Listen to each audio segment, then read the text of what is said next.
జిల్లా తల్లాడ మండల కేంద్రంలో రైతులు ఆందోళనకు దిగారు. వరి, మొక్కజొన్న కొనుగోలు కేంద్రాలను తక్షణమే ఏర్పాటు చేయాలని డిమాండ్ చేస్తూ బీఆర్ఎస్ పార్టీ ఆధ్వర్యంలో నిరసన కార్యక్రమం నిర్వహించారు. ఈ ఆందోళనకు సత్తుపల్లి మాజీ ఎమ్మెల్యే సండ్ర వెంకటవీరయ్య మద్దతు తెలిపారు. ఈ సందర్భంగా ఆయన కొనుగోలు కేంద్రాలను పరిశీలించి రైతులతో మాట్లాడారు.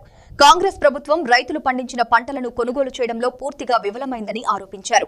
కొనుగోలు కేంద్రాల వద్ద రైతులు రోజుల తరబడి ధాన్యం కాపాడుకుంటూ పడిగాపులు కాస్తున్నా ప్రభుత్వం పట్టించుకోవడం లేదన్నారు. వెంటనే కొనుగోలు ప్రక్రియ ప్రారంభించాలని డిమాండ్ చేస్తూ సమస్యలు పరిష్కరించకపోతే ఈ నెల వ్యాన్ 24న కలెక్టరేట్ ను ముట్టడిస్తామని హెచ్చరించారు. వ్యవసాయ సీజన్ ప్రారంభమై నెల రోజులు కావస్తుంది. ఇప్పటికే 60% పైగా కోతలు పూర్తయినాయి.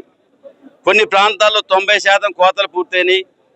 9,000 కొనుగోలు కేంద్రాలు చేస్తామని సివిల్ సప్లై శాఖ మంత్రులు ఆరంభ సూరతంగా ప్రకటించడం, ఖమ్మం జిల్లాలో 380 కొనుగోలు కేంద్రాలు ప్రారంభించినవని చెప్పడం, ప్రారంభించిన ఏ ఒక్క కొనుగోలు కేంద్రంలో గింజ వరి కొనకపోవటం, మద్దతు ధర పడిపోయి రైతాంగం ఇవాళ పచ్చోట్లనే తెగనమ్ముకునే పరిస్థితి వచ్చింది. రైతుల దగ్గర పచ్చోట్లు కొంటున్న ఈ వ్యాపారస్తులు మిల్లర్లు ప్రభుత్వం దగ్గర నుంచి ఎందుకు కొనుగోలు కేంద్రాల నుంచి కొనుగోలు చేయట్లేదో మీరు ఆత్మ పరిశీలన చేసుకోవాలా. ఇవాళ ధాన్యం కొనట్లేదు, మొక్కజొన్నలు కొనట్లేదు అని చెప్పి మేము ప్రభుత్వాన్ని విమర్శిస్తుంటే రైతుల తరఫున గట్టిగా నిలదీస్తుంటే మా పైన ఎదురుదాడి చేయటం, మా పార్టీని భూస్థాపితం చేయాలని చెప్పి మాట్లాడటం, లేకపోతే మేము ప్రతిపక్షంలోకి రానియమని చెప్పి బాధ్యత కలిగిన ముఖ్యమంత్రి గారు బాధ్యతారహితంగా మాట్లాడటం. ఈ వ్యాఖ్యలు కట్టిపెట్టండి. ప్రతిపక్షాల మీద విమర్శలకు పెట్టే టయాన్ని ఈ రైతాంగం యొక్క పంటల కొనుగోలు మీద దృష్టి పెట్టి కావలసిన మిల్లులకి కేటాయింపు చేయండి.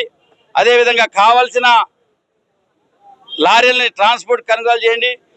ఏదైతే కొనుగోలు కేంద్రాలు మీరు ఓపెన్ చేశారో వాటన్నిటి కూడా కావాల్సిన ఆదేశాలు ఇచ్చి తక్షణమే కొనుగోలు ప్రారంభించాలా.